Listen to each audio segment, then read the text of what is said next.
sun goes down, our spirits free. Nothing left but our energy. Take my hand, we can go and see the world unknown. Come explore with me, no, explore with me, yeah. Explore with me, no, explore with me, no.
Over the edge, feel like I'm floating through the air.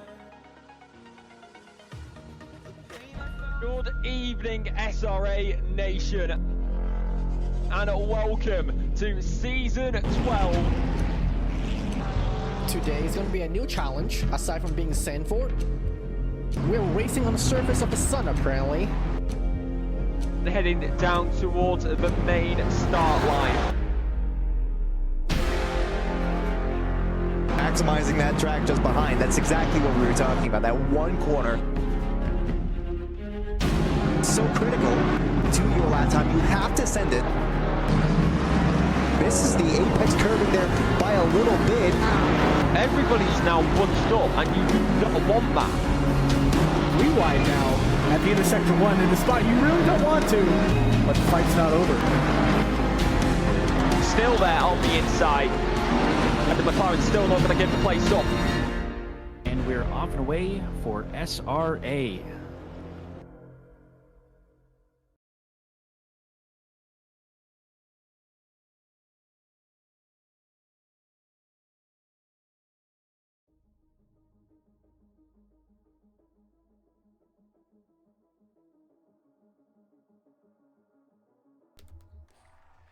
Hello everybody, welcome to the Sim Racing Alliance GT3 Team Series Season 13 Division 1 Round 6 Mount Panorama. I'll be your host for tonight, Robert, and joining me right now is Doug. Doug, how's it going?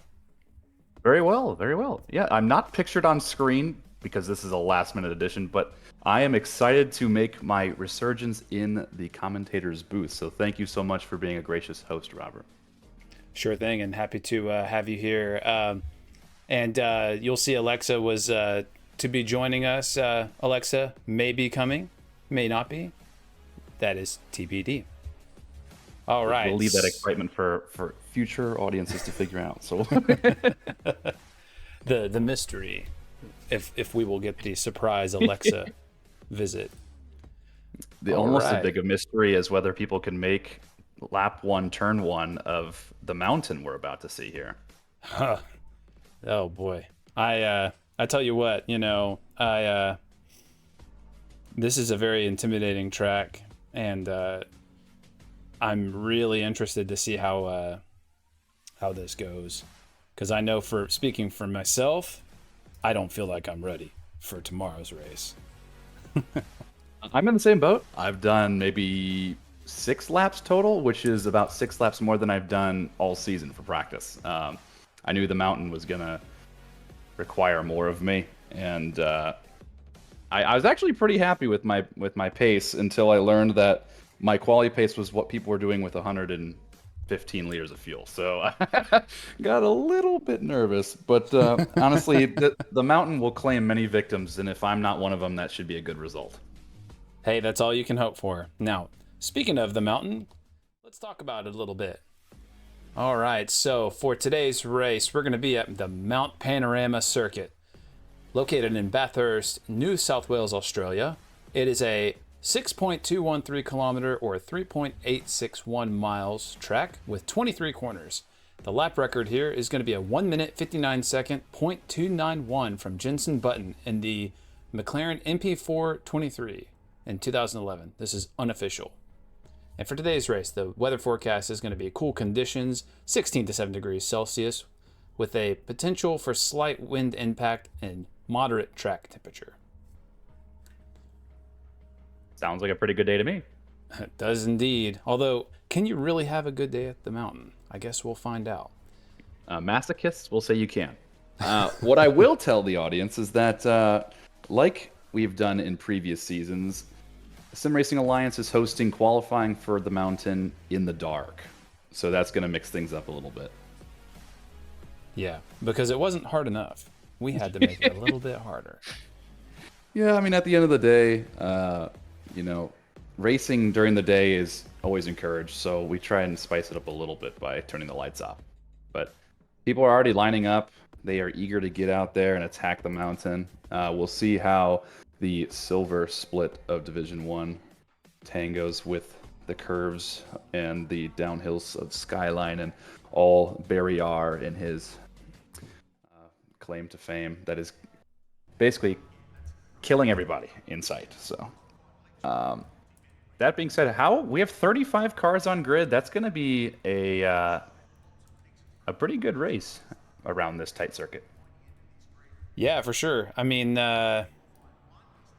it'll be I think the biggest thing that's going to be interesting to watch is going to be how people get on with the uphill and downhill sections with this many cars on the track. If someone makes a mistake, it is a colossal blunder for the entire grid. Absolutely. I was chasing just some friends in the few laps that I was practicing, trying to follow people closely, and needless to say, it was tough. So the very subtle pace difference ended up in cars in the wall. So we can hope that these D1 drivers, which are obviously much more skilled than I am, can manage this better. For sure. And here we go with this. They go out for their outlap and get ready to go. What do you think the strategy is going to be here? With this track, tire wear is pretty high, especially with the mountain sections. So, what are you thinking that the strategy is going to be? Do you think they're going to maybe try to go for the earlier pit stops, maybe try to undercut, or do you think maybe the strategy is going to be to really maximize as much life as you can in the tires and try to split it down the middle? I think it's going to be a mixed bag. I think that there's going to be some folks that are confident that they can survive this track without dying, and they're going to take the undercut because getting out of traffic is going to be advantageous. But at the same time, if you even have a shredded doubt that you could hit the wall and you need to repair that damage in pits while you're swapping out tires, I mean, that means that you're going to want to pit a little bit later just to reduce the risk that if you collect the said damage after your pit stop, that you don't have to race longer with it. So mixed bag. But the undercut is definitely strong here. Yeah, for sure. I know last week at Zolder, the undercut was the play to make. So, I think that's been kind of the theme I'm seeing so far for this season is, if you can, the more confident you are on worn tires and the earlier you can get that pit done, especially if you can qualify in a good position, it can put you really in a advantageous place for that pit strategy. Yeah, couldn't agree more. I'm going to step away and address my crying baby. I'll be back momentarily. So, audience, behave yourselves. But I'll be back here in a jiffy. All right, and here we are as we've got our first drivers getting out for their first lap here. We've got Rusevich, followed by Nordstrom, and let's see here. Moffat and Robinson. Everyone's getting on their way as they head up the mountain and try to get that first lap in.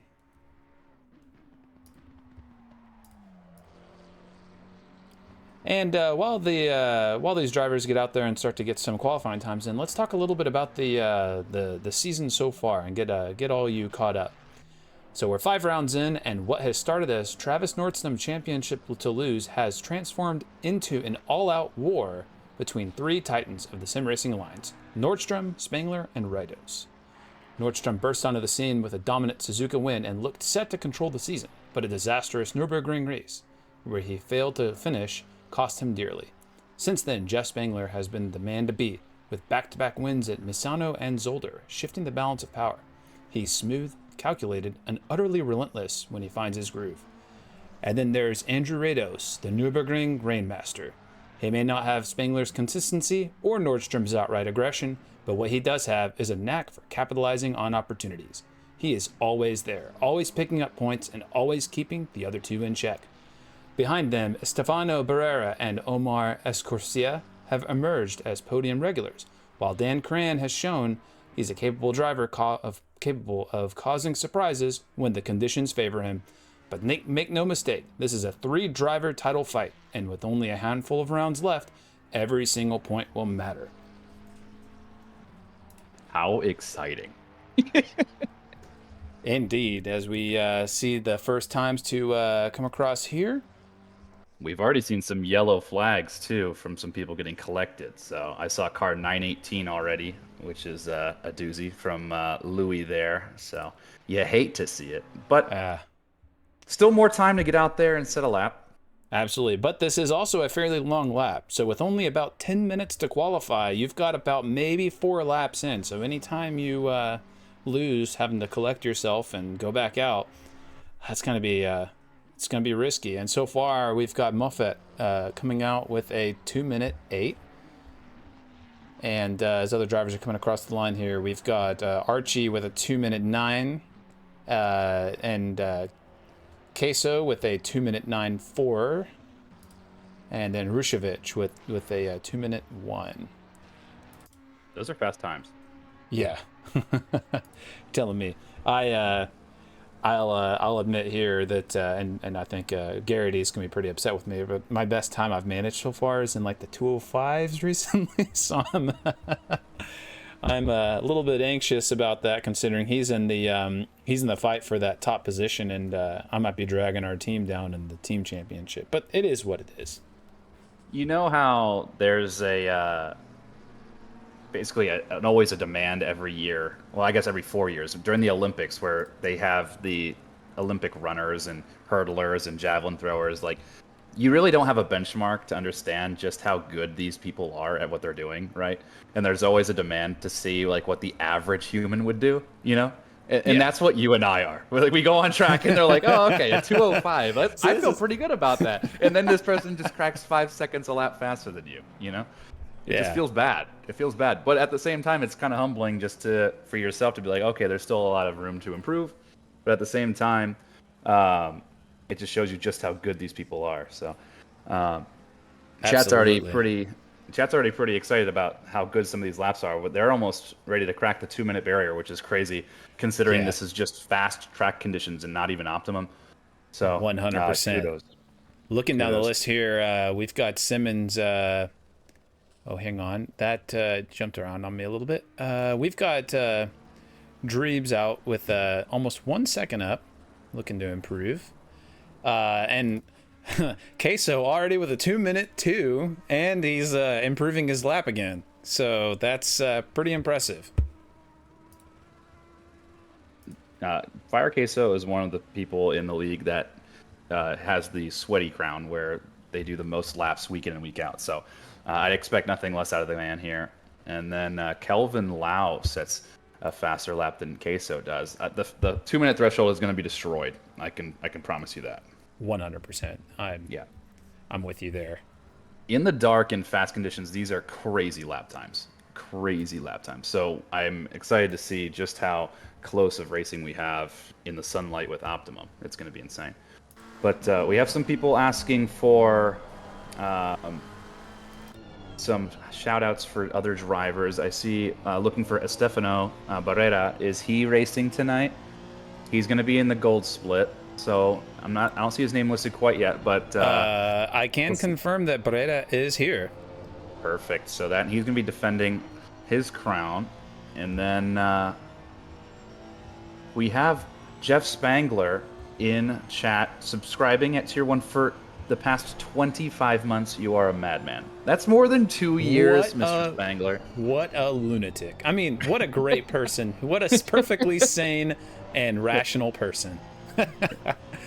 Speaking of Spangler, Spangler is one of our racers here in the fight. However, Spangler does have a qualifying ban today. Can I get an oof in chat for our boy Spangler? Oofs indeed. Time to wear out the F key for Spangler, but that's okay. That's okay. You know, anything can happen. For example, if you start from the back, all you can do is hope that the entire grid in front of you crashes in turn 1. This is the mountain, after all. You never know. The OGs will ask for a restart. Yo, can I get a restart? But what about the, about the spectacle? We spend countless hours. I'm seeing Ilpo does not have a lap, and he's in the pits. Is that strategic? Car 404, or is that also a qualifying ban? Let me check the chart here and verify our qualifying bans for today's race. Ilpo is exceedingly careful on track, so I doubt that he's got a qualifying ban. Let's see here. I am having a hard time finding our... Oh, here we go. Ilpo is not on a qualifying ban, so I'm not This sure. is a choice. Yeah, this is deliberate.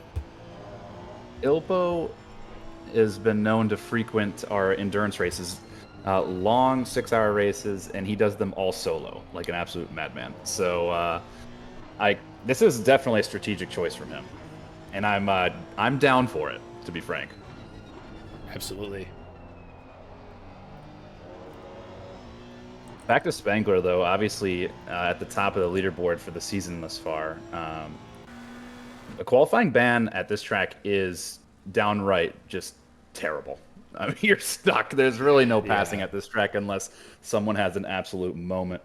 Speaking of which, I saw Colin Dunham, car 444, having said moment down the back stretch of the mountain and teleports back to garage before causing a scene.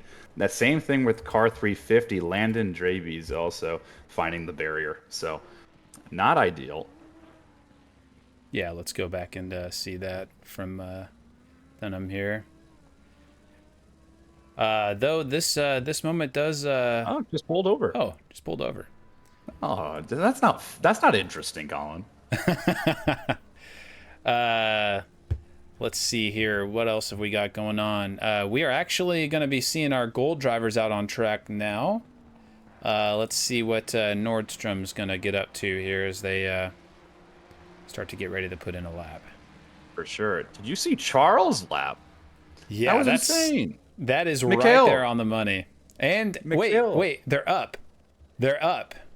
I gotta see this. They're up by 0.1. If they can get this lap home with no mistakes, then they are going to break the 2 minutes. Let's see how this goes. I'm rooting for you. I'm rooting for you. Oh my goodness, that Honda is so wiggly under the brakes. Oh my goodness, look at this thing sliding all over the place. It is too much. I am not brave enough to drive the Honda. That goes for like 99% of the league. Oh, got so wiggly. squirrely on the inside curb. Now gave it up in the final corner. You hate to see it. Oh, you know what? I was rooting for him though. That was looking so good. And looking ahead here. Bailey Kish, I was talking to him pre-race, and he was talking a lot of smack about other drivers that he tends to kind of like measure himself up against, and mostly just aiming most of his shit talk at Jason Allen, but who's not even in the same division, I might add.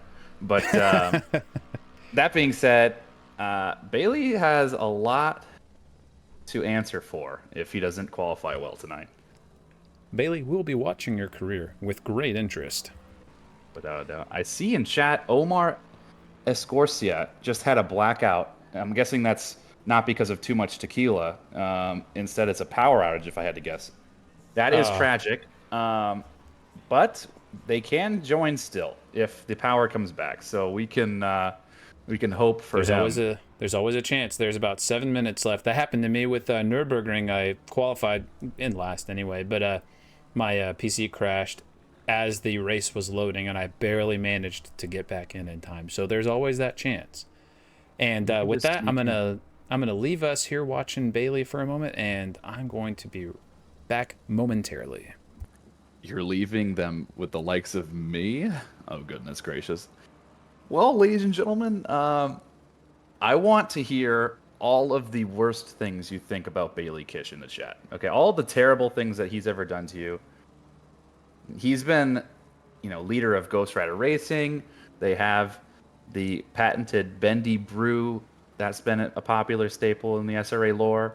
And then we went ahead and made him an admin for some odd reason. I mean, just kind of hung around for a little bit too long. So if you have any beef with Bailey, I want to hear about it in the chat. If you don't have any beef with Bailey, make something up. He's torching the mountain right now, though. His car's throwing sparks as it bottoms out on the different curbs. Absolutely. And I'm back. Yeah, kids. I just want to yell, hey, I'm streaming here. Can't you see I'm working away? Already, Barrera with a 159.8 and followed by Nordstrom with a 159.892. Already close. We're already breaking into the 159s. They are fast out there today. And these kinds of times with these kind of track conditions, very impressive. It is kind of poetic that the silver drivers were just knocking on the door of the 159 times but couldn't break it. And then the gold drivers, which are obviously statistically the faster half of the grid, just smashed down that barrier on their first couple laps. So it's good to see that the system is working. Yeah, for sure. I'm seeing in chat, Jeff does not have a Q ban from Purple 7. Can you go ahead and just cover the penalties that are being issued this race? Yeah, let's take a look here. And so that might have been my... okay. Our penalties for tonight are actually Salazar with a pit start as well as Diaz with a pit start. I don't know. I don't know where I... Oh, you know what? Okay, I remember what happened now. I mixed up Jeff with Jess. That's what it is. That'll do it. That'll do it. Well, Jeff, apologies for all the frankly wrong information earlier. Thank you for 25 consecutive months of subbing, and good luck in your qualifying, my friend. But by the looks of it right now, you're not doing all that hot, sitting in P11, but that still plenty of room on the table for you. Estefano Barrera puts it on pole with a 159.83 with 600ths away from P2 of Travis Nordstrom. Absolutely. And looking down here, we've got Dromo out with a 2-second improvement over the... Oh, here we go. 159.8. P29 to P2. What a statement. Wow. I saw that when I was looking down the list. I was like, whoa, that's a big improvement there. And sure enough, puts him up to second place for Dromo. And looking here, see if anyone else is looking to make some big improvements. We've got Bailey coming in with a 2:05. Pretty good time, Bailey. But remember, we're watching you. We're watching you. Not good enough. Just frankly not good enough. But there's a... I don't like to play favorites, okay? I love all my children equally. But Koadromo, he's up there. Let me tell you. He's up there. I love that guy. And then I see Dan Cran in P22. How's our boy, car number 16, doing? He's on the back straight. Looking for him here. Oh, there they are. Let's see how this is going for Dan. Give some GTR love. I will give anybody respect who was willing to drive Godzilla now. Although, you know, I will walk that back and say that the GTR is usable now after its buffs that it got. But, you know, that being said, I'll still give mad respect because it's one of my favorite cars in the game. It needs all the help it can get. Landon Draby's in chat shouting out his own livery. What's that about? It does look good, though. It does look good. It is nice looking. It's nice livery. You know, I will say this though. So far, all of our races, it's been pretty well lit, and we've been able to get a good look at these liveries. And this being my first time up in Division 1, I want to get a good look at these cars, and I can't see them. It's too dark. There will be time. In 1 minute and 48 seconds, you can have that pleasure. Yeah, absolutely. And looking at the list here, our pole position now is Mercer with a 1 minute 59.4. Now the time to beat with just enough time for. He torches the track, sets it on pole, and he can't be good at this and yo-yoing. It's just not fair. It's just not fair. Some people just have it all. You know, you got it. You got it all. And Mercer is one of those people that seems to have it made. This man is just the delicate touch with the hands. Obviously, translates from yo-yoing to sim racing. Okay, that's you can't make it up. And speaking of our three-way battle for the championship, sure enough, here in the second, third, and fourth place, we've got Rados, Nordstrom, and Spangler. I'm telling you, these guys just week in and week out just continue to deliver. It is impressive. And there's some Honda jokes in the chat. They love the Honda power. Sitting on P2 at the moment. I see Diego Fimbres Casas also P12 in the Lambo. The Lambo's going to suffer on track this week. Some people are saying that it's under bopped here. Some people are saying it's a skill issue. At the end of the day, it's a hard car track combo. Yeah, I will say, you see people talk about this car, that car, things like that, you know. At a certain pace, I think the car isn't quite as critical, right? But when you get to this level, this just top of the apex level, this is when you can really start to see those differences in the cars show themselves more obviously, right? And you've got a track like this where the Lambo just isn't extremely strong. And, you know, I know Fimbres Casas is a very fast driver, right? But, sure, you know, you're going to see these, you know, situations where the maybe weaker cars will kind of fall into position where they do. Yep. Jared Troxclair puts it in P3 with the GTR with his final lap. Absolutely mega lap. And then Gomer Wilson, same thing, GTR in P6. That's insanity. I just want to take a moment to go back to Troxclair's GTR livery, because what an outstanding livery that is. I'm digging that with the Christmas Sprite theme and everything, you know, and seeing these holiday themed liveries is already making me sad, because, you know, that I enjoy the holidays and I'm already missing that as we're into the less exciting part of the year. But not that just seems to go on forever. Not the less exciting racing though, as O'Brien is up a half second on his lap, and I think they're looking to secure a position up in that top split there in the top 10. Max Diggs in chat saying Valentine's Day is coming up, so clearly he's got his mind on something exciting. You know, this is true. I'll be on a cruise with my wife next week on Valentine's Day. So, you know. Oh, romance is in the air. Indeed. And O'Brien brings it home with a 159.7, an impressive lap as we close out our qualifying session. Stops it to P5. Love to hear it.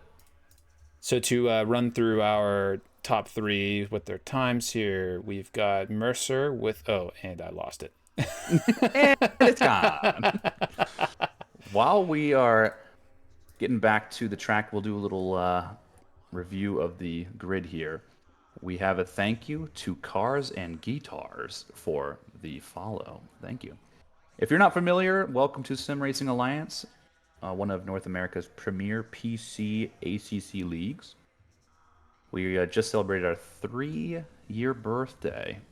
And if you haven't done so already, if you give us a follow, we stream several times a week with multiple divisions. And subsequently, if you have Amazon Prime, you can give us a free subscription with your Prime sub. Hit us up with that. But go ahead and take it away, Robert. Show us that pretty grid that you were talking about earlier. All right, so working our way up from the bottom here. Starting at the back, we've got Salazar and Escorcia. Then in 33rd place, we've got Ilpo. And 32nd place, we've got Diaz in the number 17 Honda. 31st place, we're gonna have Chan, and I'm sorry, Diaz is in the McLaren. My eyes got a little mixed up. Victor Diaz has never driven anything other than the McLaren, I'm pretty sure. But yeah, I see Escorcia did come back from the blackout. That is huge from the program. He must have drank his electrolytes. Yep, must have drank his electrolytes.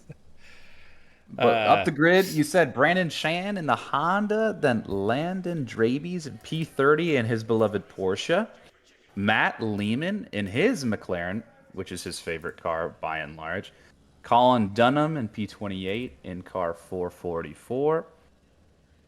We have Louis in the 918 Porsche, and then Eric Marecki in P26 in the 307 Ferrari. Then we have Mr. Simmons in the Audi, the 328 Audi. Audi's tough to drive around here, so bless your soul. And then Bailey Kish, a despicable 24th place. Absolutely terrible performance from the guy in his 14 BMW. And I only have 10 seconds left. So we have Trav Robinson, then Guy Manperson, Dane Durance, John Archie, Laz, Mr. Sir, Moffat, Rusevich, Cran, Lau, Fimbers Casas, Queso, Mikhail Charles, Andrew Wilson, Coach Romo. Oh, Mikhail Charles is the best silver driver and managed to outqualify several gold drivers. So a nice little shout out there. And then the top 10 is Andrew Wilson in the McLaren 414 there. Coach Romo in the 59 Ford. Barrera in the number 1 Ford. So holding down the D1 title in P8 at the moment. Let's see if he can run it back. Gomer Wilson in the 55 Nissan GTR. Jeff Spangler, the number 9 Maca Ataka. Peter O'Brien in the 114 Ferrari.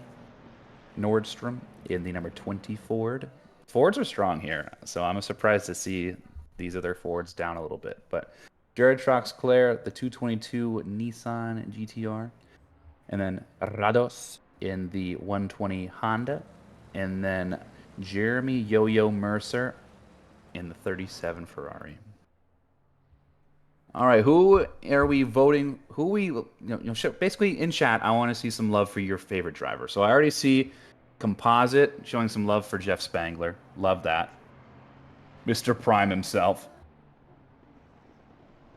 Who else do we want to see succeed? Rados. Max Diggs with Rados. Robert, what do you think lap 1's going to look like? Murder. Death incarnate. I mean, it's the mountain, and the mountain claims many drivers. That being said, though, this is the top division. This is the pinnacle of what Sim Racing Alliance has to offer. The highest of expectation. This is the maximum spectacle. This is countless hours preparing. Don't do this to me. Don't do this to me. Countless hours preparing for this race. Too funny. And I'm expecting that it will be a disaster, but because it's the mountain. you know those signs that say like drive safely with like little floral wreaths around them on the side of the road where like someone unfortunately passed away in a car accident or something? Yes. I'm pretty sure this track should just have those plastered around every bend. I think we need to go to our nearest Hobby Lobby and stock up on some of those flower wreaths.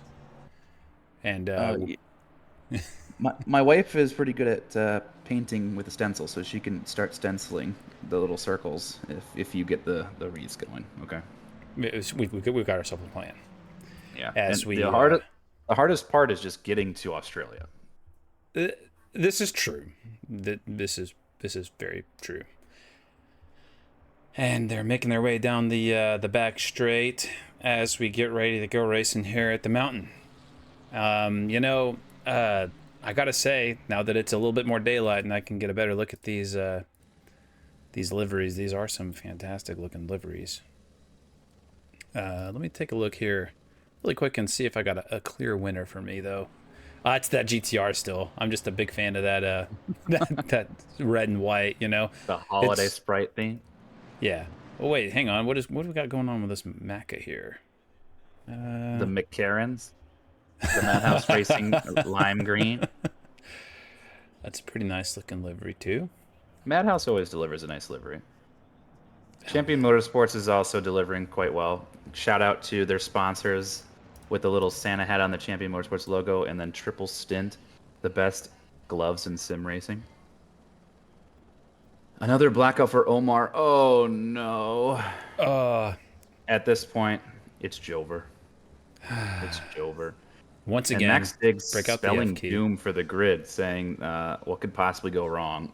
That is the worst question you can ask before start. Well, folks, in about a couple seconds, we're going to get an answer to that question.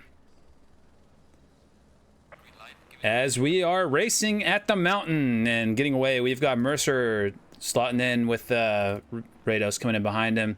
Tries to look for a way around, but he's just going to have to settle in behind as they go too wide.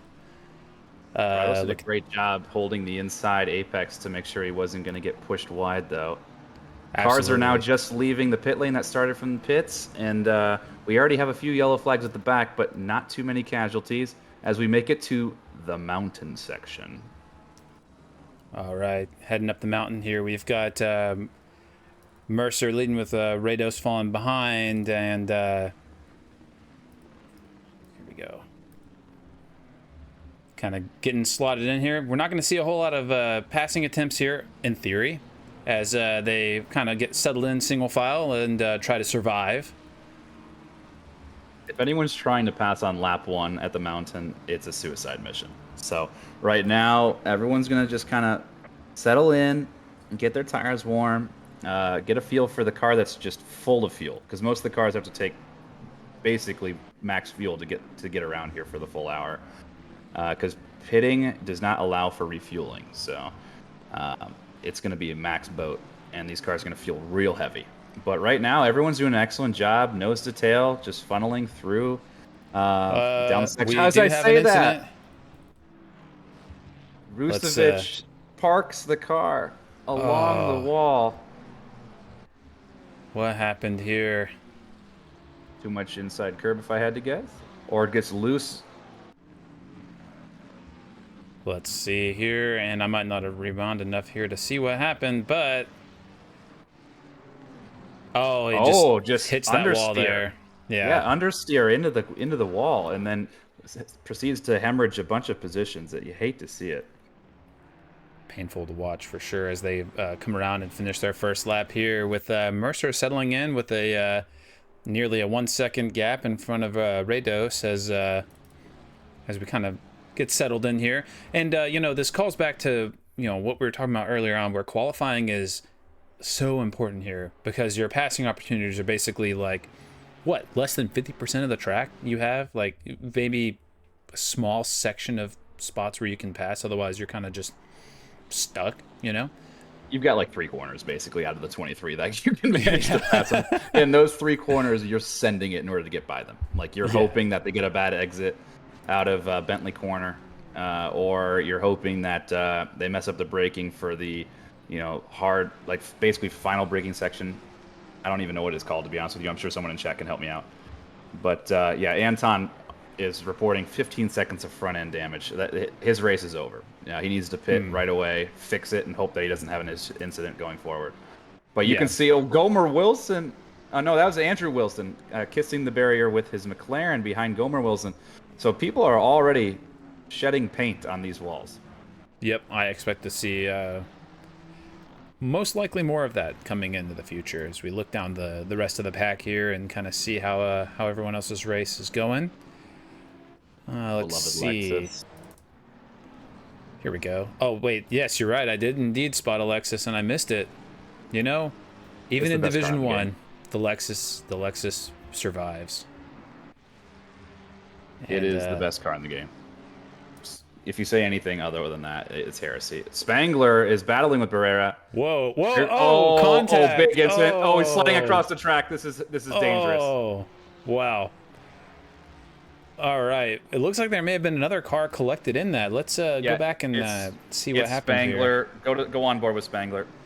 All right, I'm looking for Spangler here. I lost Spangler in the... there we go. Here we go. All right, let's see what happens. This is going to be a doozy, ladies and gentlemen. This is going to be a doozy. They just get a little too side-by-side here. And yeah, they go. Oh, right. You did me dirty. I did it again. All right, we got to fix that. I'm tweaking my settings here. Spangler, all right. But they go side by side, and then ACC physics just send them both to oblivion. And Spangler, from the looks of it, just sent it with an uncontrolled car sliding through the grass. Yeah, onto the track and clattered some other people. Yeah, you know. Hey, we made it through lap 1, but nobody ever said we were going to make it through lap 2 without an incident. Yeah, that was going to be... Whoa, did I just see it 3 wide through... 3 wide oh, yeah, going on the uphill? For sure. Mikhail Charles is literally up Fimbres Casa's butt and trying to make it work. The Lexus of Mr. Sir is right next to Dan Cran. This is a nice little train we got going on. Absolutely. Oh, Mr. Sir is getting so close. This is so close. The Lexus brakes. You got to be brave. You got to be brave. Yeah. I wish we saw that moment from Spangler because that's tough. That's tough. But that being said, I don't know if I see his. Yeah, do I see his car still in the race? Spangler is still in it, and let's see what they've got going on. His car looks battered. Yeah, it does. It does. You know, I'm gonna take a guess. I'm gonna say 30 seconds of damage, maybe 20 seconds. I don't know. We'll have to see after the race. I need to apologize to Coach Jeffries. I called ACC a game. It's a shim. It's a shim. You've committed the gravest of travesties. Yeah, I blew it. This is gonna be my retirement.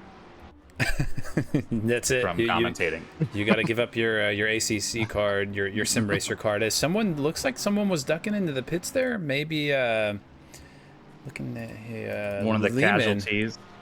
Matt Lehman. His car looks relatively clean, so this might be his undercut strategy. Which, if you're in traffic, I think is the play. Ilpo also rolling through the pits here.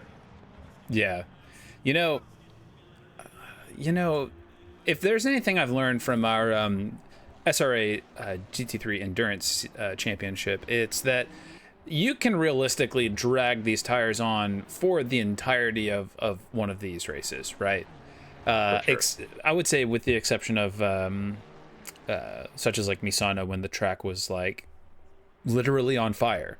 Boiling hot mag. Yeah, absolutely. Aside from those circumstances, you can drag those tires out pretty far. So, you know, getting that early pit can and is a viable strategy if you can capitalize on that and widen the gap enough and can drive a car with tires that are falling off that much. And, you know, I'd be curious to see how many of these drivers have gone out and driven an entire stint on a set of tires to see just how much life they have left and what kind of pace they have, you know. Really, I think that level of preparation is almost needed at this pinnacle of spectacle and hours of preparation that we see here at Division 1. And spectacle, 2 Mustangs. We're going to go side by side into that corner, and Coach almost says, yeah, I'm going to think the best of that and let you have this one. So he backs out, and Barrera is on his way back through the grid in his P8 at the moment. To Coach's point in chat, why push the tires if a tire change is mandatory? I think Robert was just hinting at the fact that because the tires can last the entire race, it's pretty much up to the discretion of the driver as to when they need to pit for, which is most optimal for their strategy, not necessarily for tire life. Yeah, am I exactly. right in assuming that? Yeah, exactly. It's more just to the point of figuring out how early you can pit and still be fast, right? How much of an undercut you can do on the rest of the pack, and again, you know, we're already seeing some other drivers going in for the pits here, as Durant, Simmons, and Manperson are now pitting for their stop as well. So, you know, Bailey also went into the pits. Not sure if that was due to damage or anything like that, but you know, I think that you know, we may see that here, you know, where drivers are going to go in, get their pit done early, and they have to, you know, make those tires last for 50 minutes, but they don't have to pit, and all the people in front of them do. For sure. We have some shout-outs in chat. I see Max on there. That's so Max Simmons would be a good one. Oh, this is squirrely Porsche as we almost left the... Oh, I think. And Landon is backwards. I just switched from one incident to another incident as they happened. Commentator's curse. Let's see what happened here with the Drees here. Curb. Oh, grabs a piece of the wall. That I've never seen that before. Oh, he gets the car stopped before he gets absolutely destroyed, which is awesome. So there we go. Nice job, Landon. And yes, that alternate livery is beautiful when it's going straight. And looking back up here, Mercer. You know, Mercer had a pretty good gap, but now Rados is coming up just behind as they... This is the best passing opportunity you're going to have right here, so he's going to have to make it stick. But what I can tell you is the outside line here is dreadful. There's no way he's going to get it stuck. Yeah, no, there's no way. It's too dirty out there. But now, because he made that move, he's going to be susceptible to a move from Nordstrom. But Nordstrom elects to be more patient, which I think is the play here.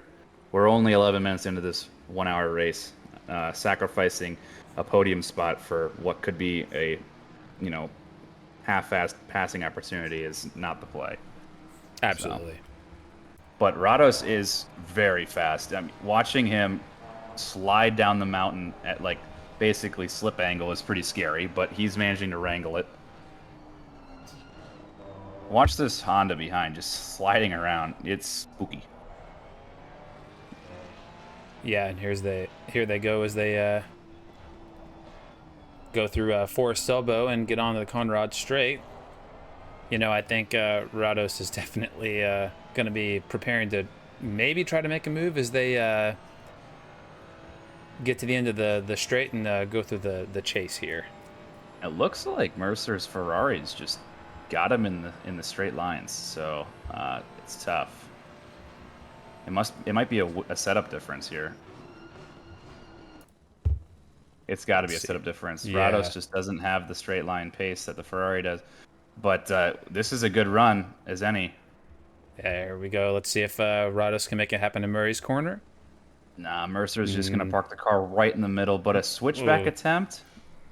This is some tight racing. Oh my goodness. He wants to get around. Mercer again moves to the inside to block the apex. That was a good move right there. Kind of just didn't really leave enough track for Rados to find a way through. This is a run too, though. Yeah, look at that. Look at that. Rados He's gonna wants to try and tuck. He was thinking about it, but just elects to tuck back in. Rados with the purple lap. Max Diggs, great eyes there, so he clearly has the pace.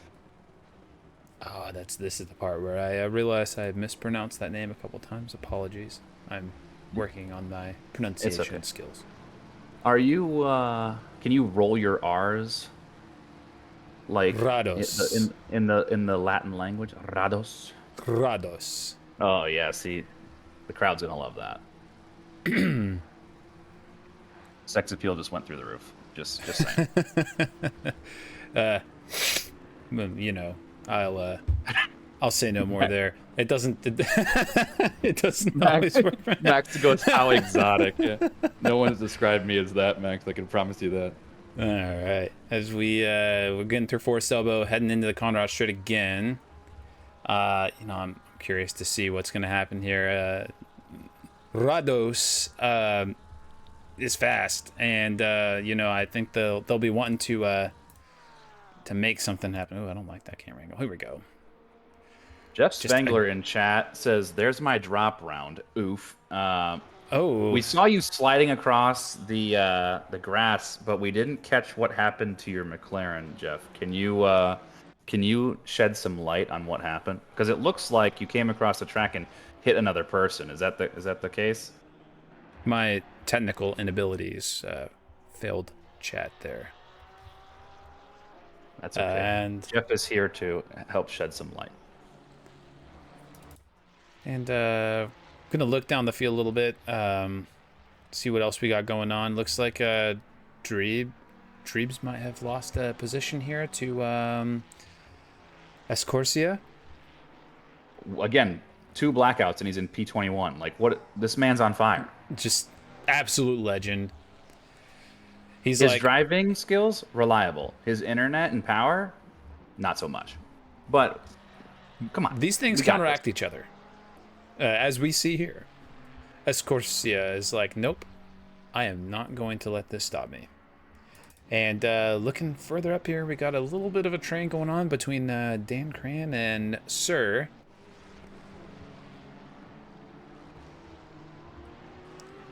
But, the thing with the mountain, I think, is because it is such a tight technical track with basically, as we discussed, 3 passing opportunities. Oftentimes racing here looks a lot like this, just big old trains of cars going up and down the mountain. Really amazing looking, but also, you're not seeing a lot of that movement. And I think that, these positions, these battles are really going to start to unfold with the pit strategy. What do you think? I think that honestly, it's going to come down to who's the most consistent. I think if you can execute a pit stop, which all these drivers should be able to at this point, consistency is king at this track. Can you just bang out, basically near 201 lap times time and time again, Well, I can't, but I'm glad that these drivers can. And checking back in on this battle with hang on, looks like Lau is getting close to Dromo. Dromo Gets a little bit close there. Let's see if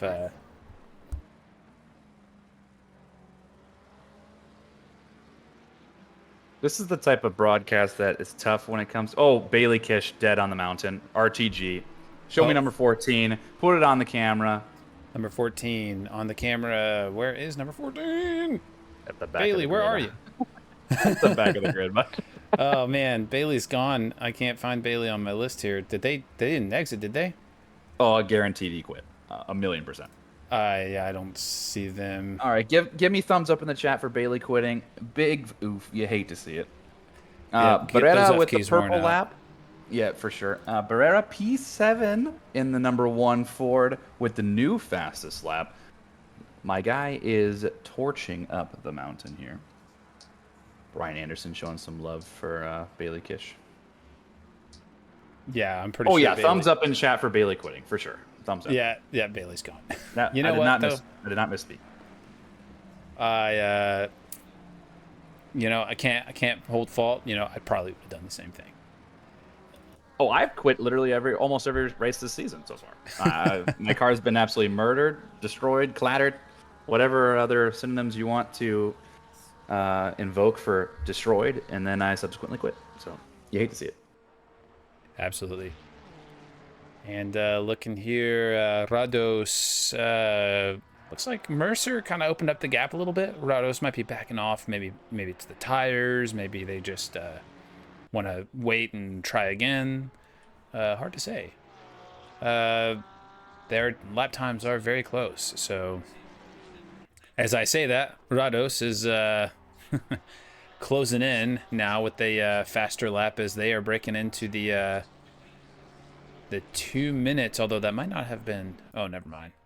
I misspoke there. Yeah, so that's it's pretty fast.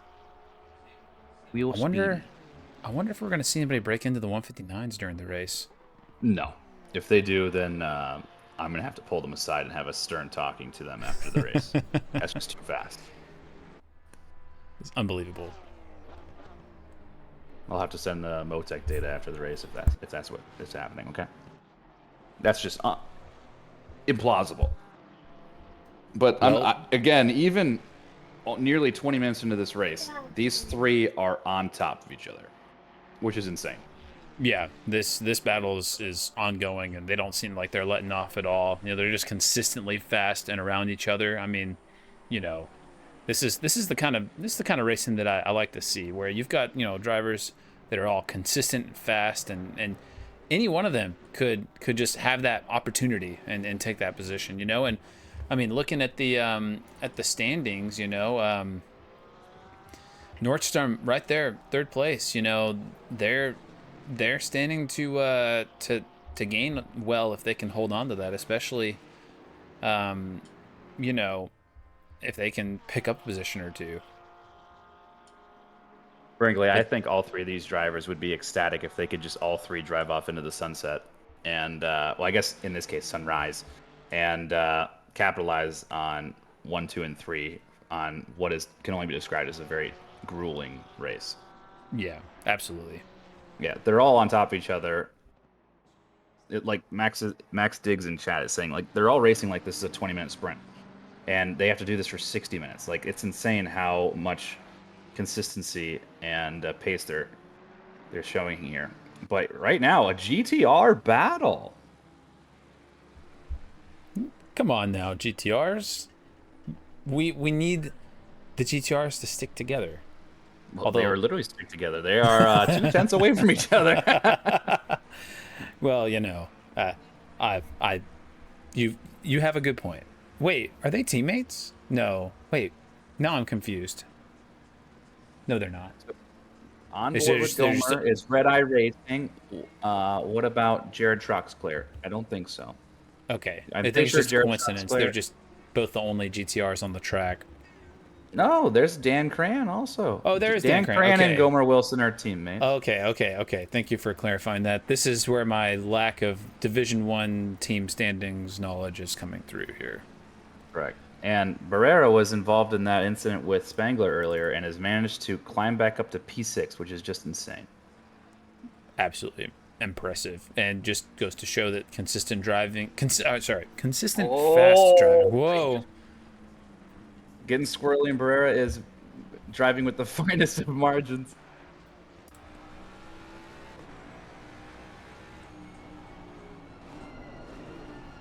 Going down to Forest Elbow as they get into the Conrad Straight. You could fit a single piece of paper between Gomer Wilson's fender and the wall just there. That's insane. Oh Look at man, that. this is it. The Mustang overspeed. speed is just insane. Just sending it up through the inside there, and Wilson has no choice but to just back off and let it happen, because that Mustang just comes up like nothing else. And now Barrera is going to be looking at. Oh, sorry. Troxclair is going to have to be watching out with Barrera in the rearview mirror. If I'm a gambling man, which I'm not, okay, but if I was, I think Barrera passes Troxclair this lap. Well, nothing we can do but wait and see. Though looking up, we've got Nordstrom and Rados side by side. A little bit of contact. Oh my man. goodness. Oh, yeah, elbows were out for that one, and Nordstrom was very close to collecting the wall and manages to maintain P3 at the moment. That was a doozy. That was a doozy. Those were two drivers that both wanted to be in the same place at the same time, and you can't do that. you see it though, you know. But at the same time, very, I guess, what's the word I'm looking for here? I just drew a blank. But that was just a good kind of safe move, like to kind of back off, you know, to avoid the incident kind of happening more, I think, or maybe it was just a lot. Yeah, no, he definitely backed out to fight another day. I think Nordstrom's going to be upset with Rados not giving him more space. Definitely should have afforded him a bit more, but at the same time, people driving at this level understand just what they can get away with. So, speaking of some close driving, we're back to Barrera with this battle between two GTRs, and let's see if you're gonna make good on your bet here. And you are indeed. Not quite. Who's gonna be braver on the brakes? An antique or a Mustang? I think. Go figure. I think we kind of knew what was gonna happen there. The GTR is good, and it's cool, but and it's the GTR says, "The hell with irrelevant. this! I'm gonna He's go going to to the the pit pits anyway." yeah. Good Yeah. on ya, Troxclair. Good on ya. That's a smart move. I don't know what I bet, but someone owes me money for that overtake of Barrera. I called it. Nostra Douglas strikes again. Let's see here. We got a few of these drivers ducking in the pits now with Fire Queso, Dan Cran, and Troxclair diving in the pits. And again, really want to call out, like, Troxclair made a good move. Like, he lost that position, and so they're thinking, okay, you know what? Let's just pit and go for the undercut and see if they can kind of pick that back up, because Barrera, as well as Wilson and Nordstrom, they have yet to pit, and Troxclair is in a really good position. Dan Cran right now is the leader of those that have pit, currently P15, and rolling out right now. But the grid of those that have pit, like Kelvin Lau, is screaming down the straight that he's driving alongside. So it's going to be very close. And there he goes.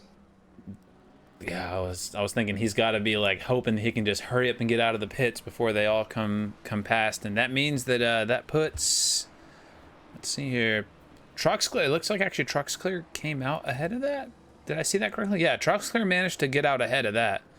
Rightfully so. I mean, he was racing in the top 5 at one point. So yeah, he's going to be up there. But Fire Queso looks to have benefited quite a bit from all the pitting maneuvers in the undercut.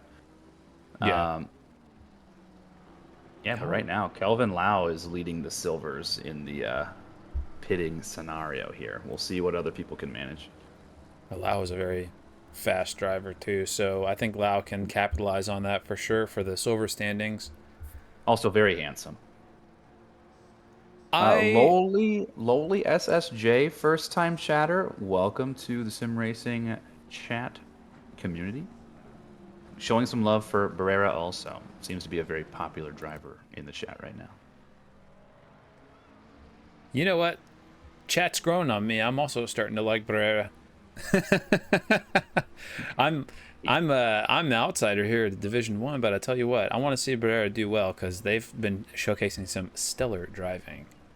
Oh, there's only one way to earn the number 1 in SRA. Do you know what that is? That's right. It's champion material. You got to drive and win in Division 1, and that's not a easy thing to do. Bailey in chat saying lap 1 pit, aka the biggest undercut you can do, would have worked if you know how to drive. And like we saw, Bailey, your car hitting the wall is not the answer. Okay. Questionable.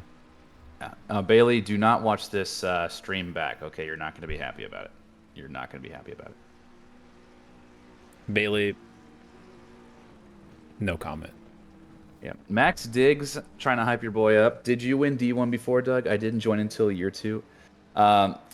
Season 0, Chris PBJ Hannigan won D1, and then I won D1 in season 1 officially, and then team champions with Tyler, and then season 2, I did the old back-to-back. Those were the glory days before all the speedy boys and girls joined the league. And that then was before. Was that before the spectacle? Yes. But after, can I get a restart?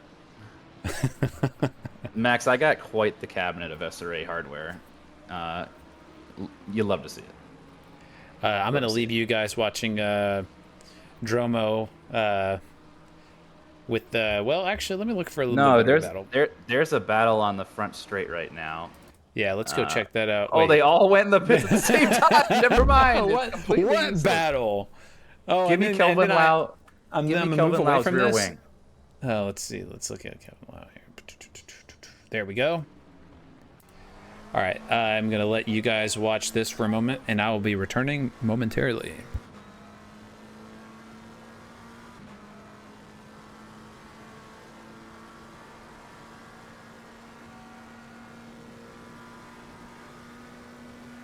Yeah, Logain is... I have quite the skill driving the defense. Even Mercer couldn't get past me during an endurance race around Brands Hatch, okay? Your boy is undefeated. But speaking of undefeated, Mercer is pitting along with Nordstrom. So the top 3 all in the pits. Actually, top 5, 6 all in the pits. And they are out here now. So Escorcia is currently holding P1 because he has yet to pit. But just looking on track, Mercer still holds the tented, basically, whatever the other word you guys use for P1. That's not quite P1, you know. You guys can help me out. Sparred for life, let's go Alexander in chat. Love that. Provisional, thank you. Thank you, my brain. I have not been getting much sleep lately with the baby and everything. So provisional P1 is still Mercer, and he is still being tracked down by Rados and Nordstrom. Nordstrom has closed the gap back up to Rados to just a half a second from that previous little door bang earlier. Escorcia definitely the 2 blackouts, and then going to P1 just out of principle. What a guy. Really needs to put the bottle of tequila down. But what a guy. He's being... the battle for Victor Diaz and Salazar is also heating up pretty good. From what it looks like. No, I'm completely wrong. Who is that? Oh, there's someone behind Escorcia who's a lap down. That'll do it. Jeff Spangler giving some love for Kelvin Lau. Representing Madhouse Racing while Robert is away. This beautiful livery. Featuring league sponsor Armamentarium. I like the forged carbon look, Jeff. Whoever's that? Whose idea was that? The forged carbon all over the car?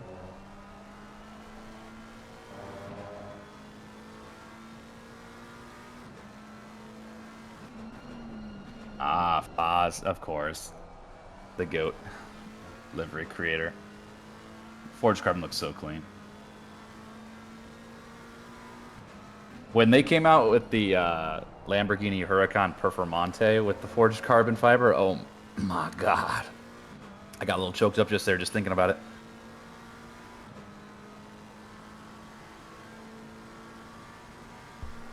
I return, and hopefully without having missed too much action.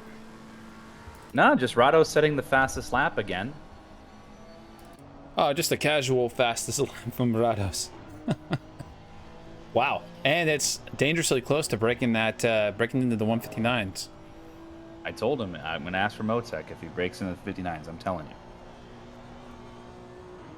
Jeff has a good point. Forged carbon does hide the damage on your car, so it's sneaky like that. But yeah, 159 on basically half fuel because we're only halfway through the race with what it is fresh tires because they just pit. Is crazy. So that's what you did miss, Robert, is that the leaders all pit.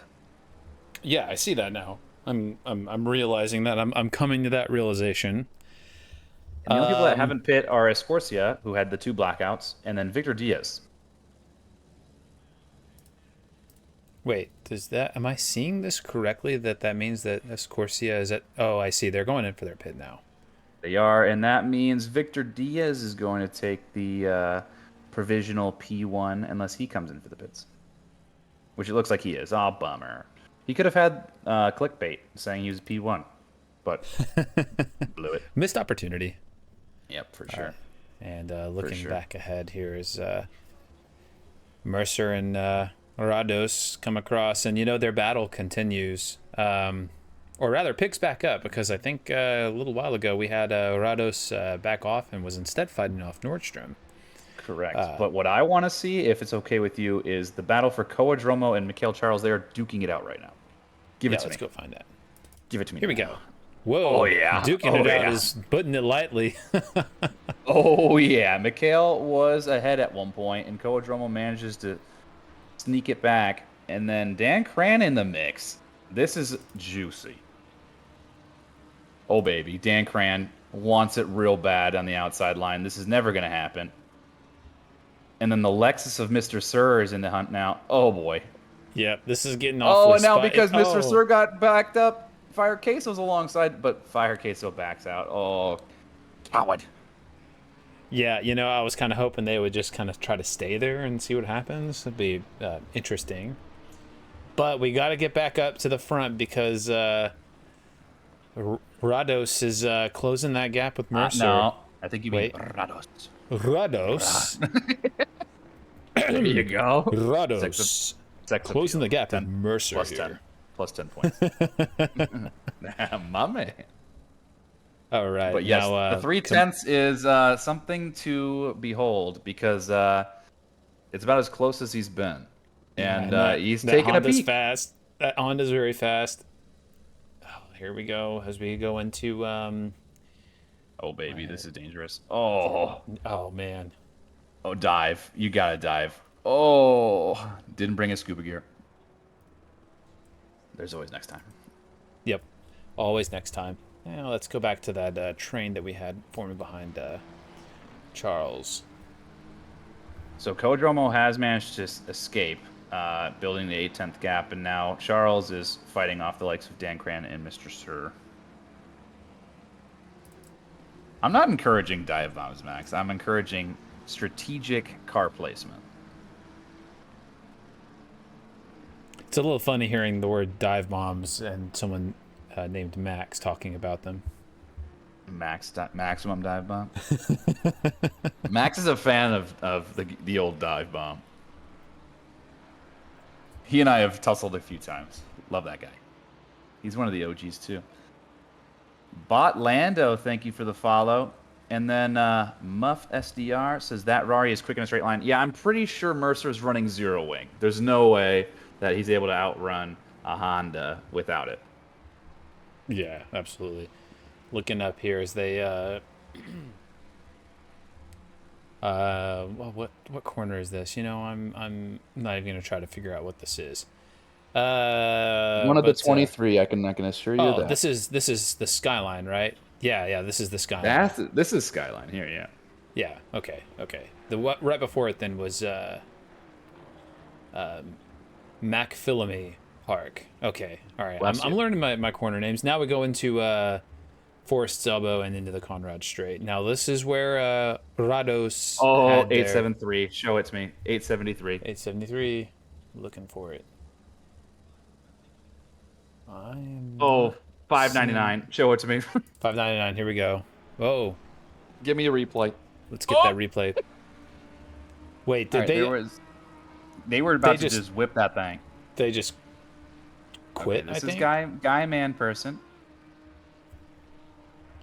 Let's see if 30 seconds was long enough. I will eventually learn how to do this replay thing. Well, yeah, okay, so there's the car that's backwards. There's the car that's backwards, and then guy man person gets distracted and then clatters the wall. The hood is up, and then elects to do a little quick little whip it around here. And returns to the garage to make sure that they aren't parked in the middle of the garage. Excuse me, in the middle of the track. So everyone give a purple heart inside the chat for guy man person being the bigger person and not taking up the track. With their damaged car. But Rado's side by side with Mercer. But again, the outside line there is absolute trash. Yeah. What can you do? We're gonna kind of back off that and watch how Queso and Sir get on as they get into this. Let's see here. Did I hear a future race Griffin's SRA a Division 2 driver in the background just there? Did you? Perhaps I think so. I think so. future Division 2 driver. I'm assuming that's your son. Yeah. I was hoping that. Is he already faster than you? You know, he's not.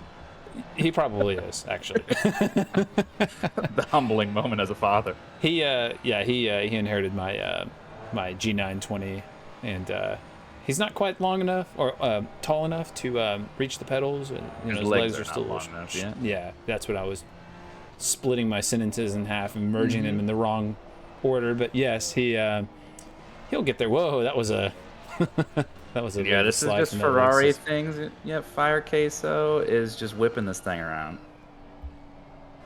But yeah, my son comes up and he's like, "Oh, are you broadcasting?" He pulls his iPad out and he pulls up a racing game in Roblox. He's like, "Can you broadcast for me?"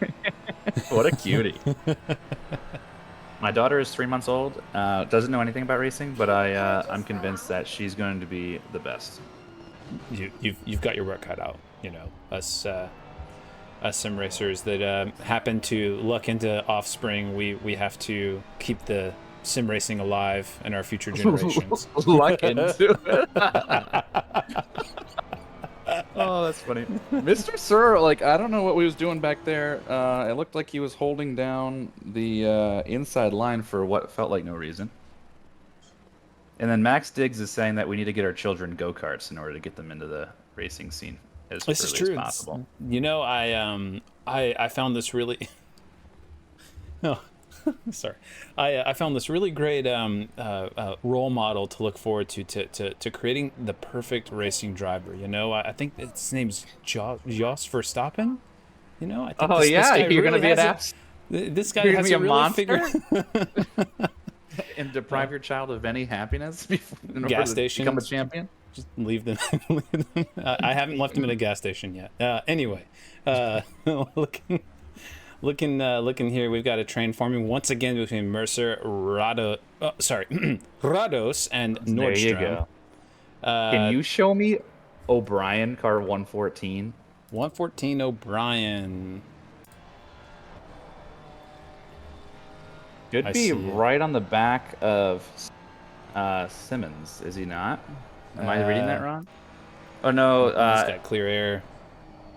Looking for Simmons here. But speaking of though, we got there. It is. Yeah. Okay. There it was. I saw something. Marecki made some big contact with the wall there, or it looked like big. I don't know. This is looking kind of spicy. You know, I think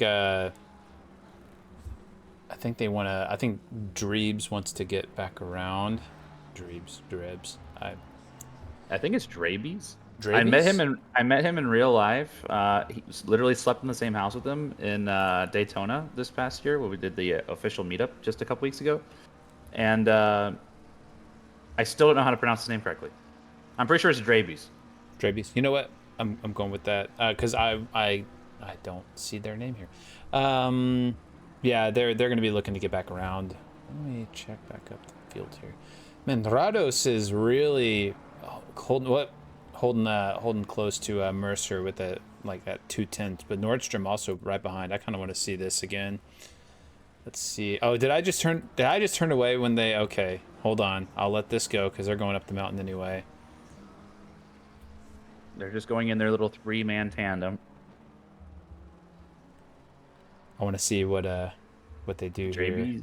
Drabies flashes the dive, but elects to pull back out again. This is over. The Porsche. There's no way the Porsche is catching up to the Ferrari. No, that was on the straight.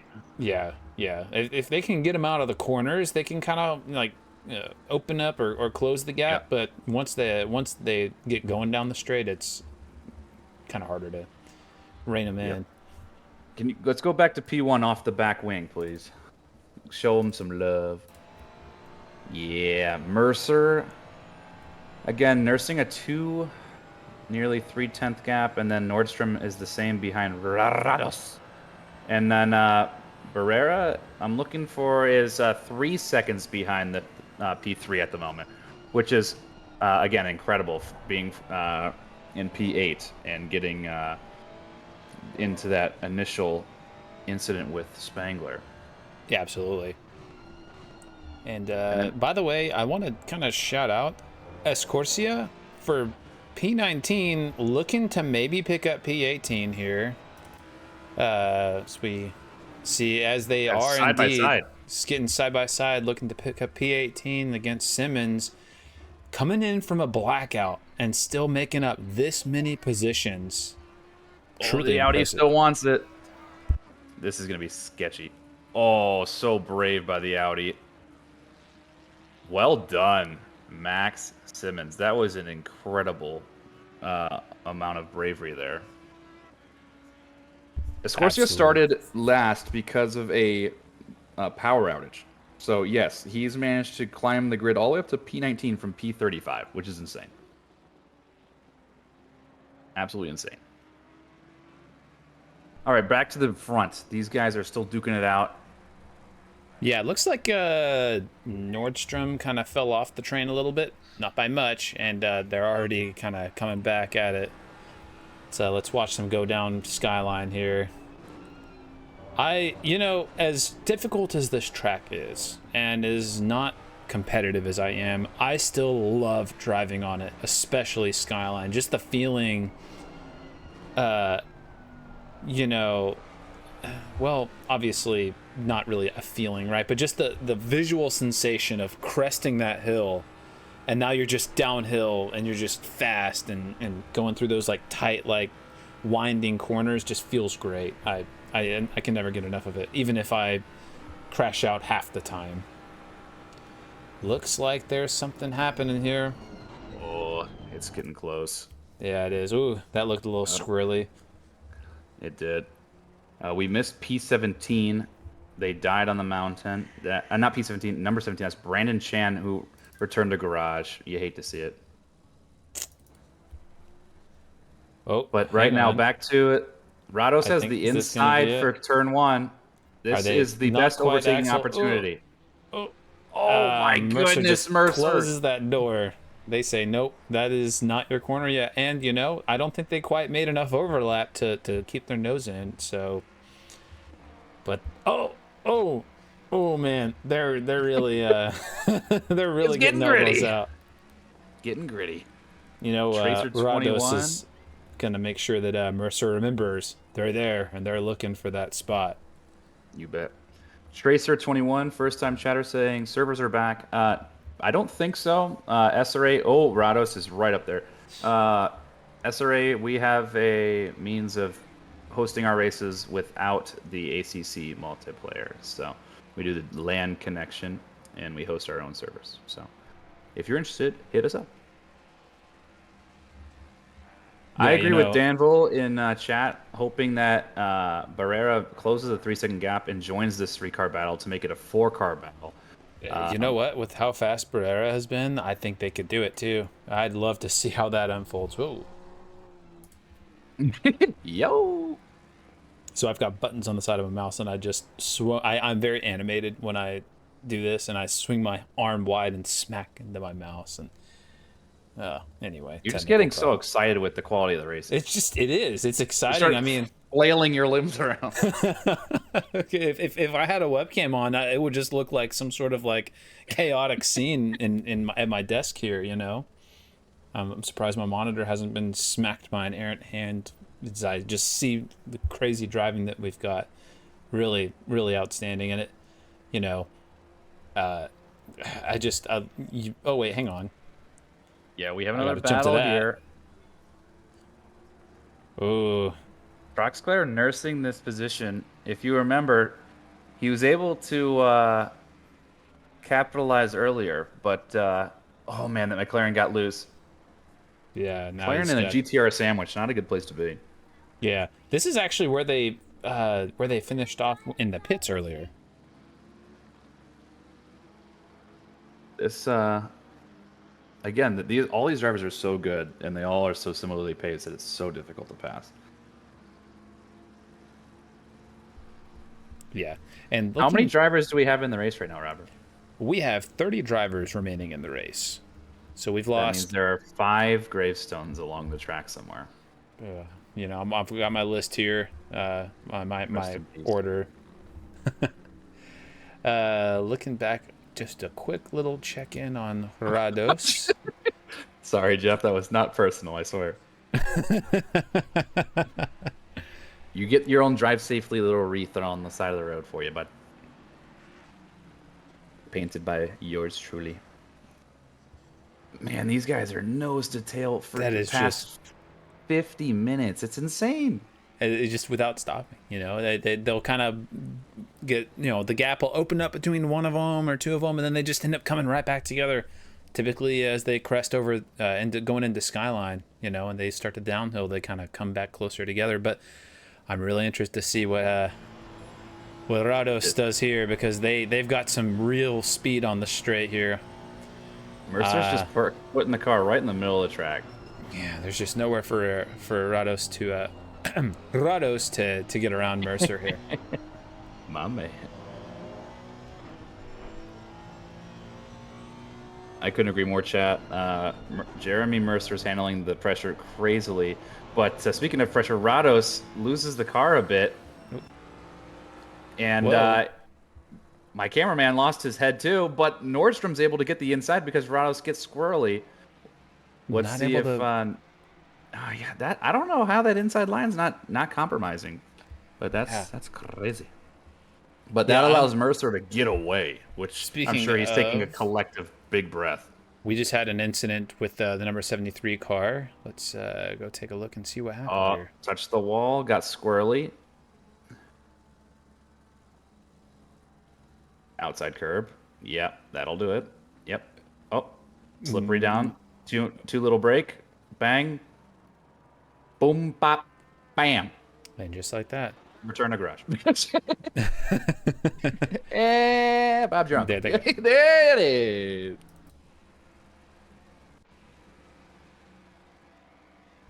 Bada bing, bop, boom, bop, bam. Look at here. We got a bit of a train behind Troxclair here. Looks like Wilson's still stuck in the GTR sandwich. And looking down the grid, I think this is going to be our main battles to watch here right now. It's going to be... We haven't shown any love to Eric Marecki. He looks pretty close to Landon. Can we show him for a bit? Yeah, I didn't see that there. Good eye. You know, one of these days I'll figure out this broadcasting thing. You're doing great, bud. Well, much appreciated. I'm trying my best. And I'm just having a good time. This is fun. Watching these drivers go out there and kill themselves for an hour, you know? And we just get to sit here and enjoy the spectacle. Yeah. They spend countless hours preparing, and I get to just watch. And I spent countless seconds preparing. That's like coming back from the the winter break in Misano, and I spent all of 3 laps preparing for that race in the free practice. 3 weeks. We won't talk about that. I don't think that was very polite of me to do that to Ryan, but you know, that is what it is. These things happen. I'm gonna get to the back wing here of Sir's quesos all over. Can we all just have a moment of silence to listen to this Lexus? Oh, baby. I'm a believer now. The fact that you weren't before, you've been converted. Danville in chat's asking me to say Eriondo. I don't know if that's something bad in Spanish or not, but he challenged me to say it, so there you go. Flip it if it's bad. What was that? Eriondo? With a B. With a Eriambo? What? B starting with a B. Okay, he says it's not bad. Thank goodness. I took 3 years of Spanish back in my schooling days. Let me tell you, I know how to find the biblioteca. Here we go. I've got chat now. I've been relying on you here. Oh, I see. Berriondo. Okay. Yeah. Don't ban you. Next time, I'm going to make sure I keep my chat open so I can see what you guys are talking about. Let's see. Queso's still looking for a way around as they go into the Conrad straight, and this is going to be Queso's best chance at getting around with that that ability to really dive bomb in the Ferrari. I mean, you can just lunge on cars with the crazy engine braking. Let's see what he pulls off here. It's also very fast through here. I think he's got enough. No. No, not quite. Oh, but he's all over. He's all over the place. I'm curious about something here. If Queso can keep this gap and get a good exit and have some overlap going into... No, they're not going to. I was really curious to see if they'd try to make a move on the inside for turn 1, because so far, I don't know about you, but I have yet to see anybody go for that turn 1 or manage to get that turn 1 inside line to stick. It's difficult. The inside line for that and then the outside line for turn 2 are both terrible. Speaking of terrible, maybe not terrible, but Rados is now sitting with a 2-minute 1, which is pretty good. 5 minutes left. I'm curious to see if they can bring in a 1:59 before the end of the race. Now that they're light on fuel. If anyone gets a 1:59, they're banned. I'm sorry, they're just gonna be banned. right then and there. This is getting out of hand. Yeah. Speaking of getting out of hand, Barrera is P4 has whittled down the 3-second gap to 4/10 behind Nordstrom with 5 minutes to go. Things are getting spicy. Whoever that was in chat that was asking for that 4-way battle, looks like your wish might be granted. Oh, it's granted. It is here, and it is muy picante, if you know what I'm saying. And speaking of that, Rados was looking again to get around Mercer, but just not able to find it. The Honda's fast, but I think they're having a hard time finding a good line where they can get around Mercer. And Mercer's just driving an excellent defense as they once again make contact. I'd be really curious to hear what those drivers might have to say to each other after the race. I would not recommend recording that. Yeah, we may not want to talk about ask them questions about each other in the post-race interviews, assuming that they've finished in these positions. That's a big if at this point, because things are going to start getting really hairy, because we're down to basically, this is going to be the third to last lap. So there's going to be 2 more laps after this one. Oh, speaking of last laps, 404 dead on the mountain. 318 slowing down. Give me a replay. Give me a replay. Let's pull that replay out. No. All right, I'm guessing we have a bump because it looks like 318 stopped for them. This is Aston on Aston murder. Yep, there it is. Yeah. Oh yeah. That's not ideal. That ain't it. They kind of got around, and then Ilpo had to wait to be a gentleman to avoid traffic, and he's going to do the dreaded 3-point turn mid-apex, and carries on his way, and Salazar waited for him. What an absolute gentleman. That reminds me, we had a battle in the Division 5 race last before our break where Let's do the front. Show me the front. There we go. All right, go ahead. You were saying? As I was saying, we had something like that happen where someone made some contact, and they wound up like several laps later stopping right before the finish line and waiting for the person that they took their position from to come back around them. So that was definitely the chivalrous thing to do. Yeah, what a homie. The finish line's right there. They could have just driven past and hoped for no penalty, and they said, you know what, I'm going to do the right thing. As we get into second to last lap, the 4-way battle for the top positions here. If you told me that we were going to have 4 cars nose to tail on the second, like the penultimate and the final lap for a 60-minute Bathurst race, I'd say you're crazy. But these drivers have shown absolute just gusto.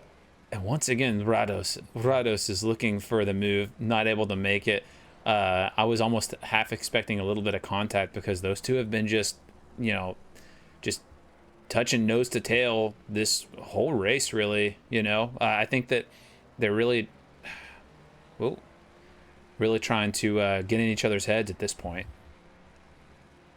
This is going to get crazy on the final 2 laps. I can feel it. Yeah, I've got that gut feeling here. Mercer's got to have white knuckles at this point. Just gripping the wheel as tight as possible. What am I saying? This man is the yo-yo legend. He's fingers are nice and dainty. You know, smooth operator over here, relaxing, having a good time. Put me on Mercer's wing. This is. Sorry. Say again? Put me on Mercer's wing, brother. There we go. There's the foursome right there. The only thing I'm worried about is car 73. I'm pretty sure that is Trav Robinson. The 4-pack here is coming up on him as a back marker. Max Diggs sounds like he said that Mercer's doing the yo-yo while racing. That would be insane. That would be a flex. Now I need to see that. I need to see Mercer. If you can't win this race and yo-yo at the same time, you got to up your game. Yeah, built different. And sure enough, they're coming into they've got a back marker in front of them. That's going to be interesting. A back marker on the last lap. Rados looking to get around as they go down the first straight here as they get ready to go into Griffin's Bend. Give me a different camera angle. There we go. Yes. And still not able to make it stick. Rados has been going for that outside line every single lap, feels like, at least, and they're not able to find a line through there. Looks like they may have once again made a little bit of contact with Mercer as they head up the mountain, going through, let's see here, no, Reed Park. Oh no, here we go. This corner here. This is McPhillamy corner, and then we're going to be getting up to the skyline. I'm terrible with my corner names.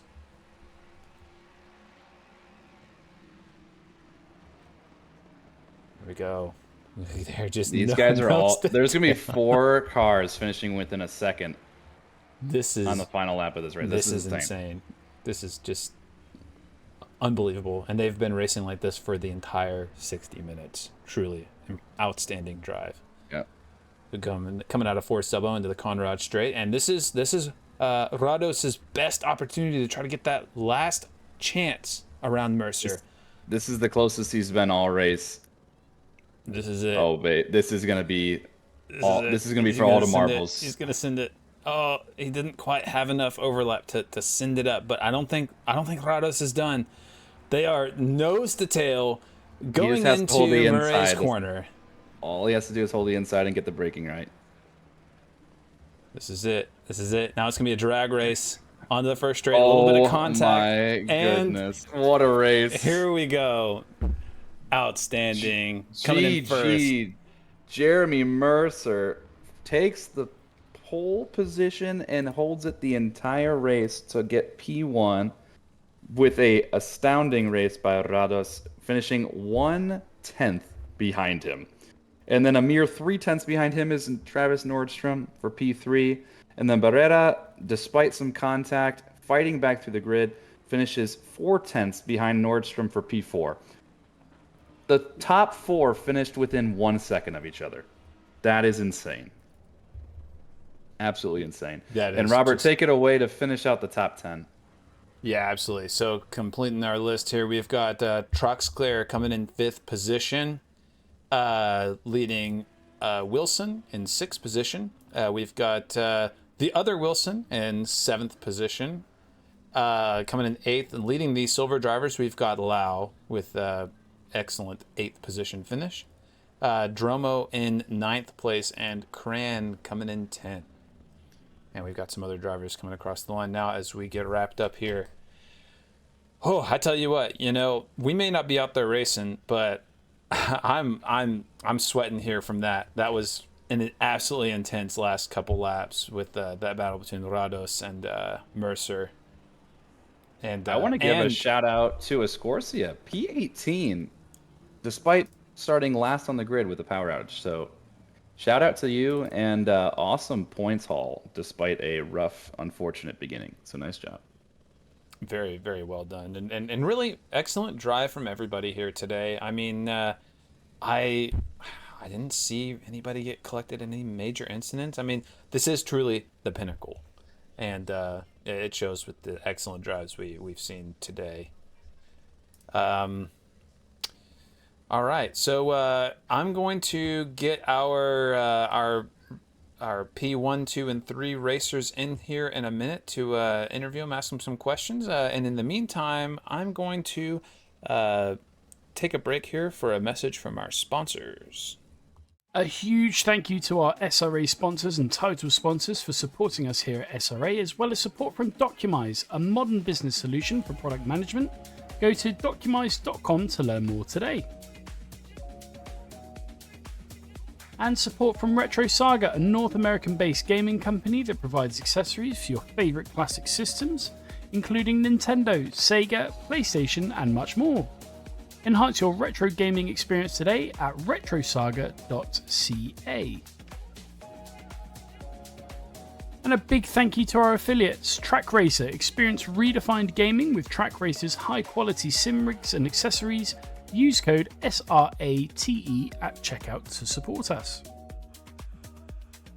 Armamentario, a toolbox for ACC that will enhance your chance to win.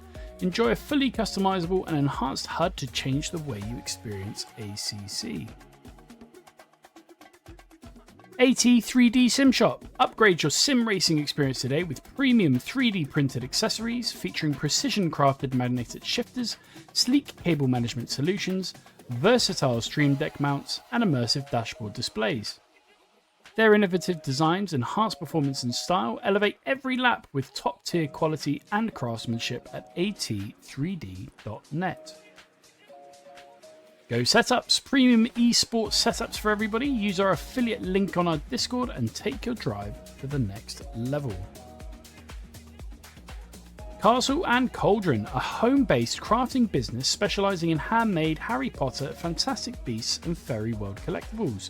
Magic wands, potions, mini dioramas, wall decor, costumery, cosplay, and much more.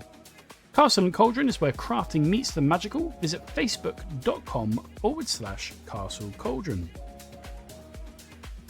And from KP Concepts, your source for custom automotive renderings, graphic design, and printing.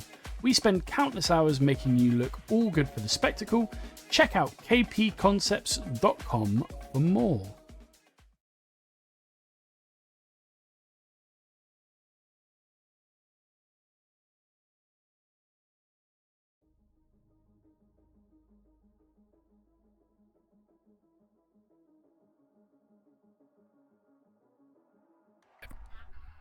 All right, everybody, we have the podium finishers, Jeremy with P1, Andrew with P2, and Travis for P3. Great racing, guys. That was an absolutely stunning performance. It felt like a sprint race for 60 minutes. Jeremy, how did it feel for you? I was a bit nervous the entire time because Rados was clearly a little bit faster overall, and I had to defend the whole time. How are your knuckles? My hands are shaking a bit. Yeah, the adrenaline's cooking. Huh? Rados, despite being behind Jeremy the whole race, the composure was there. Were you frustrated or were you content with where you were at? Describe that mentality. I was frustrated because I had a bad quali. I knew I had the pace to get into P1, and yeah, this car just sucks on the straights, so I couldn't get past Jeremy, and he was defending amazingly, so kudos to him. Jeremy, were you running 0 wing? No, 5 wing, which is pretty low for the Ferrari. Okay. I was gonna say it had to be a setup difference too, because to Rados' point, sure. He was getting a great run out of the final corner, well, onto the straight, the forced elbow, and for whatever reason, your car was just that much quicker. Yeah, once he got out of the draft, I would then gain back on him again, which was really nice because then he couldn't really get a pass done. Yeah, and then Travis, you guys were getting your elbows out amongst all three of you, and ultimately, you guys, despite making contact, were able to keep the racing really close. How'd that go for you? Yeah, I just wanted to finish. I didn't have much practice, and I actually I actually have a stomach bug, and I just recovered. Like I'm recovering from that today, so I'm really glad with the podium, all things considered, because I also was I was skiing last week, so a combination of not much practice plus being sick, and I'm just glad to get a podium and to finish the race. You hear that here, folks in chat. Travis had no practice, feels like shit. Not no practice. And manages to take P3. What excuses do you have, okay? Skill issue is what the answer is. Travis is just better than you, okay? I tell you what, guys, I'm feeling awfully inadequate now in all aspects of life. No, but all jokes aside, the racing was awesome between you guys, and Barrera actually started to make it interesting at the end there too. Despite having an incident early, he clawed his way back to make it a 4-way battle. Were you guys watching the timing sheets to see him come up, or were you just too focused on one another? I bet they weren't, but I was. I knew I was going to be the one in danger, so I was watching him. Yeah, it was really like I was losing a lot of time. I think the Fords were a lot better at sunset, and he was really catching up to us then, which was nice for me because I just was able to follow them through sunset pretty at a casual pace. So it was nice not to have to risk sunset too bad.